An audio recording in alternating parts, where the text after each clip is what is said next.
បាទសួស្តីបងប្អូនវីដេអូនេះខ្ញុំបង្ហាញបងប្អូនអំពីរបៀបកែសម្រួលទីតាំងហាងរបស់យើងនៅលើ Google Map ពីទីតាំងចាស់ទៅទីតាំងថ្មីខ្ញុំលើកឧទាហរណ៍ថាយើងមានហាងទំនិញមួយដែលហាងពីមុនវានៅទីតាំងមួយក្រោយពីចប់កុងត្រាជួលហើយយើងជួលបានកន្លែងថ្មីមួយទៀតយើងទៅបើកដំណើរការកន្លែងថ្មីយើងក៏ត្រូវការដូរទីតាំងនៅលើ Google Map ហ្នឹងទៅទីតាំងថ្មីដូចគ្នាដើម្បីឲ្យភ្ញៀវរបស់យើងអតិថិជនរបស់យើងគាត់ស្វែងរកឲ្យចំហាងថ្មីរបស់យើងអញ្ចឹងក្រោយពីដូរហាងហើយយើងក៏ត្រូវដូរទីតាំងដែលបានដៅនៅលើ Google Map ហ្នឹងដូចគ្នានៅទីនេះខ្ញុំឧទាហរណ៍នៅលើហាងមួយដែលខ្ញុំធ្លាប់បានដៅលើវីដេអូមុនជាការបង្ហាញហើយខ្ញុំចង់ដូរវាទៅផ្ទះមួយទៀតក្បែរទីតាំងហ្នឹងគឺ business profile ឈ្មោះ Note Cafe 2 នេះខ្ញុំ zoom បន្តិចដើម្បីឲ្យបងប្អូនមើលប្រហែលថ្ងៃមុនគឺខ្ញុំដាក់នៅចំកន្លែងហាងផ្ទះមួយនេះឥឡូវឧទាហរណ៍ថា4ឆ្នាំក្រោយផុតកុងត្រាណាយើងត្រូវការដូរមកទីតាំងទី2គឺទីតាំងនេះឥឡូវយើងចាប់ផ្ដើមមកដូរដកបង្គោល map នេះចេញពីផ្ទះចាស់មកឈរលើផ្ទះថ្មីវិញអញ្ចឹងណាអញ្ចឹងដើម្បីធ្វើបែបហ្នឹងដំបូងបងប្អូនត្រូវចងចាំថាតើហាងរបស់យើងហ្នឹងដែលបានដៅកាលពី4ឆ្នាំមុនហ្នឹងវាឈរនៅលើ Gmail មួយណាបងប្អូនត្រូវប្រើប្រាស់ Gmail មួយហ្នឹងដើម្បីទៅដូរបន្ទាប់មកបងប្អូនចូលទៅកាន់ Google Chrome បន្ទាប់មកបងប្អូនយក Gmail ដែលបានប្រើប្រាស់ក្នុងការដៅទីតាំងហាងពីមុនហ្នឹងណាយកមកសាញចូលកន្លែងនេះនៅផ្នែកខាងលើប៉ែកខាងស្ដាំវាមានកន្លែងឲ្យយើងសាញផ្លាស់ប្ដូរ Gmail អញ្ចឹងដាក់ Gmail រួចហើយនៅលើប្រអប់ search នេះបងប្អូនវាយពាក្យថា My Business Profile បន្ទាប់ពីវាពាក្យហ្នឹងហើយបងប្អូនកលេចទៅខាងក្រោមនឹងឃើញហាងមួយហ្នឹងឯងគឺឈ្មោះ Note Cafe 2 នេះបន្ទាប់មកបងប្អូនចុចលើ Note Cafe 2 ហ្នឹងមកឬហាងរបស់បងប្អូនហ្នឹងមករួចអូសទៅខាងក្រោមដើម្បីផ្ទៀងផ្ទាត់តើហាងមួយហ្នឹងមែនអត់អូខេអានេះគឺជា shop Note Cafe 2ហើយរូបភាពដែលខ្ញុំបានធ្វើជាឧទាហរណ៍ប្រហែលថ្ងៃមុននៅវីដេអូមុនគឺត្រូវហើយបន្ទាប់មកយើងអូសទៅលើវិញនៅត្រង់ពាក្យថា Your Business on Google បងប្អូន select លើ Edit Profile មកចុចផងរួចហើយបងប្អូន select លើពាក្យថា Location នេះឬក៏អូសទៅខាងក្រោមក៏បានដែរអូសទៅក្រោមក៏ដល់ដែរអូខេអូសដល់ហើយនេះឃើញទេបងប្អូនមើលនេះគឺជា business location គឺជាទីតាំងនៅលើហាង Note Cafe 2 ដែលបានដៅឲ្យលើអគារចាស់ឥឡូវយើងត្រូវការកែដកបង្គោលមួយហ្នឹងចេញពីអគារចាស់ទៅដាក់លើអគារថ្មី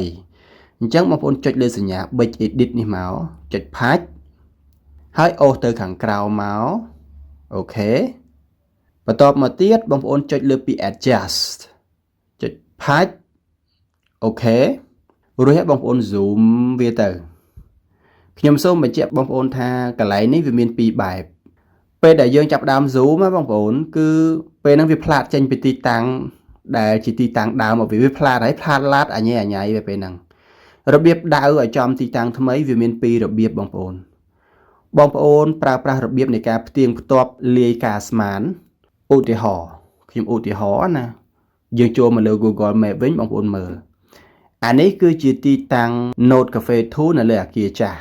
ហើយទីតាំងថ្មីដែលខ្ញុំចង់ដាក់គឺនៅអគារបន្ទាប់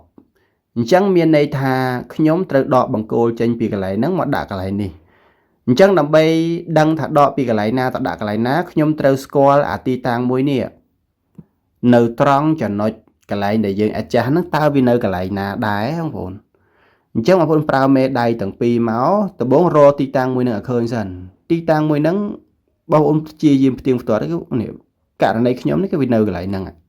ករណីខ្ញុំគឺនៅកន្លែងហ្នឹងករណីបងប្អូនត្រូវចេះរកខ្ញុំឧទាហរណ៍ថាករណីបងប្អូនទីតាំងហាងចាស់ហ្នឹងវានៅផ្លូវ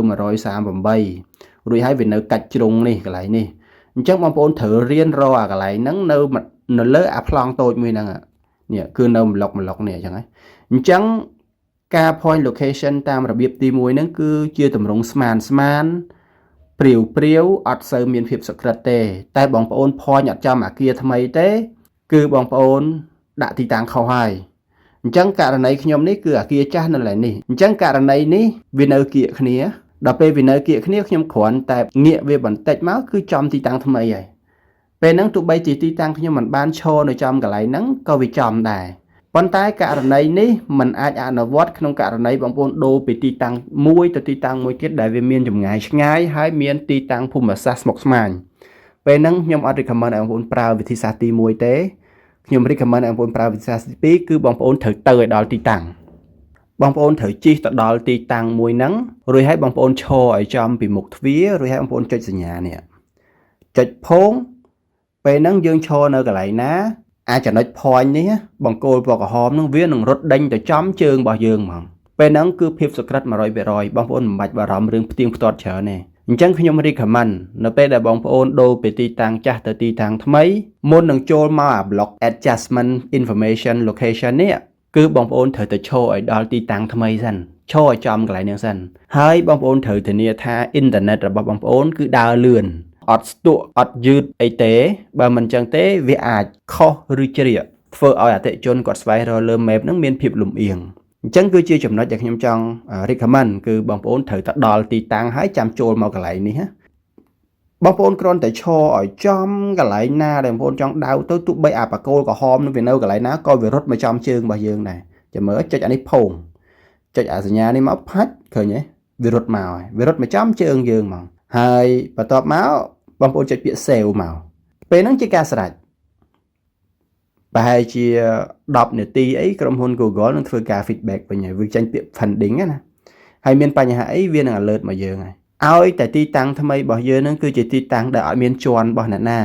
Google វា approve ហើយពេលហ្នឹងទីតាំងថ្មីបដូរមកហើយ